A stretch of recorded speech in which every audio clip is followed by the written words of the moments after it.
Hello friends, आपका फिर से स्वागत है आपके अपने एजुकेशनल चैनल में। आज मैं आपके सामने पेपर या सिलेबस लेकर आया हूँ। Syllabus for the recruitment of trained graduate teachers biology. ठीक है, बायोलॉजी का आपका जो टीजीटी का बहुत समय से आप मांग कर रहे थे, ये मैं लेकर आया हूँ। और पीजीटी में इसी को आप जो है थोड़ा पढ़ सकते हैं पहले, फिर उसमें थोड़ा ब्रॉडली अपने आगे जा सकते हैं। तो लाइफ प्रोसेसेस में आपको क्या पढ़ना है? लाइफ प्रोसेसेस में जो आपकी पहली यूनिट है लाइफ प्रोसेस से रिलेटेड है। इसमें आपको need for the nutrition, okay, different modes of nutrition in animals, photosynthesis, photosystem first and second, mechanism of light and dark reactions, C3 and C4 plants and CM plant respiration, mechanism of aerobic respiration, fermentation, RQ, factors affecting respiration, transpiration in human being। इसमें आपको body fluids, body and lymph के बारे में पढ़ना है।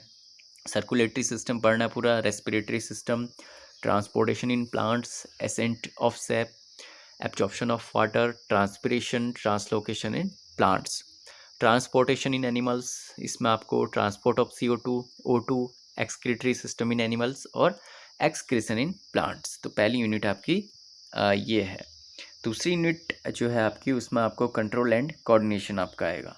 ठीक है, इसमें structure and functions of central nervous system, neurons, nerve impulses and its coordination, reflex action पढ़ने हैं, सेंस ऑर्गन्स जैसे कि eye and ear structure and functions and their defects and correction, coordination in plants, plant movements, geotropism, phototropism, chemotrophism, turgor pressure, movement due to growth, plant growth regulators, auxins, gibberellins, cytokinins and abscisic acid, and human endocrine and exocrine glands, secretion of hormones and their functions। तो आप लोग देख पा रहे होंगे कि आपका syllabus वही है जो आपने ग्रेजुएशन में पढ़ा हुआ है। तो ग्रेजुएशन पूरा अच्छे से आपका क्लियर होना चाहिए, बेसिक्स वगैरह। नेक्स्ट है the fundamental unit of life, तीसरी यूनिट। इसमें आपको पढ़ना है essential component of living being, structure and function of cell and its organelles, cell divisions, mitosis and meiosis, plant tissues, meristematic and permanent tissues, okay, anatomy of roots, stems and leaf of dicot and monocot plants, secondary growth पढ़नी है, animal tissues के बारे में पढ़ना है, structure and functions of tissues जैसे कि epithelial, connective, muscular और नर्वस टिश्यू। तो ये चार टिश्यूज़ जो आपने अच्छे से कवर करने हैं।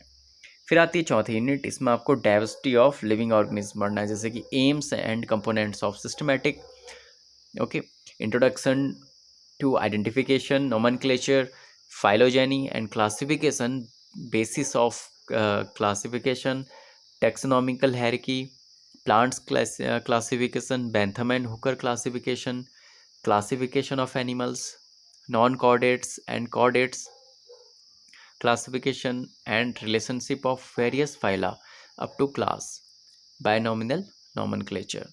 ठीक है, फिफ्थ यूनिट में आपको रिप्रोडक्शन के बारे में पढ़ना है। इसमें आपको mode of reproduction used by single celled organism, sexual reproduction in plants, development of male and female gametophytes, pollination, double fertilization, incompatibility, embryo development, parthenogenesis and parthenocarpy, sexual reproduction in cockroach and frog, okay, human reproductive system जैसे कि gametogenesis, fertilization, development of zygote up to 3 germinal layers आपने पढ़ना है। ठीक है, first 3 layers के बारे में।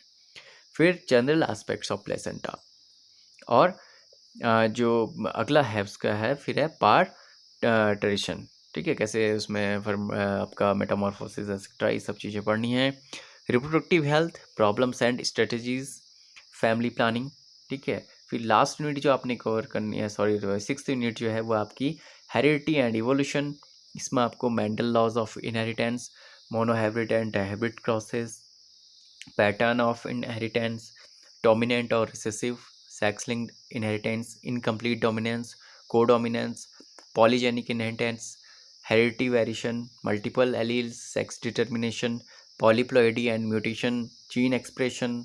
इसमें ऑपरेशन मोड आपको पढ़ना है, जीन ट्रांसफ़र टेक्नोलॉजी। फिर उसके बाद इवोल्यूशन, इंटर रिलेशनशिप, इसमें palaeontological, morphological, embryological and biological. ठीक है, जो भी इवोल्यूशन के रिलेशनशिप हैं, चाहे वो फॉसिल्स के साथ हों फिर वो चाहे एम्ब्रियो के साथ हो, ये आपको पढ़ना है इवोल्यूशन में। थ्योरी ऑफ इवोल्यूशन भी पढ़नी है, Lamarckism, Darwinism and modern synthetic theory of human evolution. इसमें सबसे ज़्यादा इंपॉर्टेंट यहाँ पे डार्विनिज्म है, इसमें से बहुत से क्वेश्चंस आते हैं, लैमार्किज्म से भी पूछे जाते हैं। नेक्स्ट यूनिट है आपकी health and diseases. Health, diseases and their cause, types of diseases, infectious and non-infectious diseases, prevention of diseases, immunization, inherited disease, sex-linked diseases, genetic incompatibility and genetic counseling। ठीक है, तो ये इम्पोर्टेंट यूनिट है आपकी। इसके बाद नेक्स्ट यूनिट है natural resources. इसमें आपको पढ़ना है आवर एनवायरनमेंट, इकोसिस्टम स्ट्रक्चर, और ये जो आपका इकोलॉजी से रिलेटेड जो भी चैप्टर होगा वो बहुत ज़्यादा इंपॉर्टेंट रहेगा। Productive energy flow, ecological succession, its types and mechanism, role of atmosphere in climate control, wind, rain, environment pollution, global warming, green house effect, acid rain, particulate matter, polluted smoke, formatting of photochemical smog, depletion of ozone layer, water pollution, sources and abatement, BOD, COD, biomagnification, soil pollutants, recycling of wastage, biogeochemical cycles, इसमें gaseous और sedimentary दोनों आएंगे, carbon cycle, इसमें nitrogen cycle, phosphorus cycle, sulphur cycle, biodiversity में आपको पढ़ना है loss of biodiversity, biodiversity conservation. तो ये बहुत इंपॉर्टेंट आपका पूरा मैं मानता हूँ चैप्टर है। इकोलॉजी से रिलेटेड जितने भी इसमें टॉपिक हैं अच्छे से कवर कीजिए। लास्ट यूनिट आपकी है इसमें इम्प्रूवमेंट इन फूड रिसोर्सेज, जो भी क्रॉप से रिलेटेड इसमें क्वेश्चंस आएंगे। Improvement in crop yields, animals husbandry, need to be intercropping crops, plants breeding, biofertilisers and pesticides, ये भी इंपॉर्टेंट है, इससे भी बहुत क्वेश्चंस बनते हैं। तो ये थे आपके दोस्तों बायोलॉजी का जो आपका टीजीटी का पेपर आपने मांगा था सिलेबस। ठीक है, इसी में से पेपर आएगा आपका। तो इसमें मेन यूनिट्स में बता दूं, लाइफ प्रोसेस से भी प्रश्न आते हैं। ठीक है, और इसके अलावा डाइवर्सिटी ऑफ लिविंग ऑर्गेनिज्म भी बहुत इंपॉर्टेंट है। ठीक है, इसमें फिर रिप्रोडक्शन से संबंधित भी कई क्वेश्चन इसमें पूछे जाएंगे, डेवलपमेंट से रिलेटेड।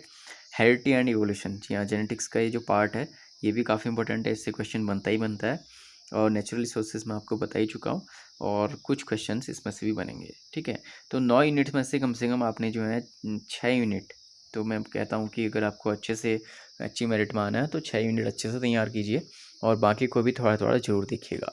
ठीक है, वैसे अगर आपके पास टाइम है अभी तो आप लोग आराम से इसकी तैयारी कर सकते हैं, और कोई भी किसी प्रकार की हेल्प चाहिए हो तो आप मुझसे जो है क्वेरी कर सकते हैं, पूछ सकते हैं। कहीं पे भी कोई टॉपिक आपको स्पेशली समझ में ना आ रहा हो, क्योंकि मेन टॉपिक पर ही मेरा फोकस रहता है, क्योंकि मेनली सभी के लिए तैयारी करवानी है। तो पार्ट फर्स्ट की तैयारी तो करा ही रहा हूँ आप लोगों को, लेकिन अगर सब्जेक्टिव आपको तैयारी करनी है तो आप लोग मुझसे कह सकते हैं। सब्जेक्टिव में जहाँ पर आपको मेन दिक्कत जिन टॉपिक्स में लग रही है यहाँ पे बायोलॉजी के, तो आप लोग मुझसे डिस्कस कीजिएगा इस बारे में, मैं आप लोगों को उसको ज़रूर सोल्यूशन दे दूँगा। फिजिक्स के सिलेबस की भी बात हो रही है, फिजिक्स का भी सिलेबस आपका नेक्स्ट वीडियोस में जल्द से आ जाएगा, तो उसको भी ज़रूर आप लोग कंसिडर कीजिएगा जो भी फिजिक्स के विद्यार्थी हैं। और एक और टॉपिक जो मैं बताना चाहूँगा इसमें सेल डिवीजन। ठीक है, जो सेल डिवीजन है इसमें सेल साइकिल वगैरह, जी फेज, एस फेज, उससे रिलेटेड बहुत क्वेश्चन बनते हैं। और माइटोसिस एंड मियोसिस में, मियोसिस से बहुत प्रश्न बनेंगे, जैसे कि प्रोफेज अवस्था किसकी लंबी होती है, या क्रॉसिंग ओवर किस स्टेज में होता है। ठीक है, और अलग अलग स्ट्रक्चर्स के बारे में मेनली ऐसा पूछा जाता है कि कौन सी अवस्था में गुणसूत्र किस रूप में दिखता है। ठीक है, तो इस तरह के प्रश्न जो आपके अक्सर जो है इससे पूछे जाते हैं। ठीक है, और आजकल जो क्वेश्चन आपके आ रहे हैं वो नर्वस सिस्टम से रिलेटेड भी बहुत क्वेश्चन आ रहे हैं। ठीक है, रिप्रोडक्शन वाले चैप्टर में मेनली जो आपका आता है वो ह्यूमन रिप्रोडक्टिव सिस्टम से रिलेटेड काफ़ी क्वेश्चन आएंगे, जिसमें आपको डेवलपमेंट ऑफ जाइगोट, ठीक है, जो 3 जर्मिनल लेयर्स हैं उनके बारे में, ब्लास्टोमेयर, इस तरह से काफ़ी क्वेश्चन उसमें पूछे जाते हैं। ठीक है, तो आपको उनको भी तैयार करना है। हेरिडिटी एंड इवोल्यूशन, जैसे मैंने आपको पहले भी कहा, इसमें जो क्वेश्चन बनेंगे इनहेरिटेंस से रिलेटेड क्वेश्चन बनते हैं, और जो सेक्स लिंक्ड डिजीज़ेज़ हैं, ठीक है, उनके बारे में भी आपको पढ़ना होगा।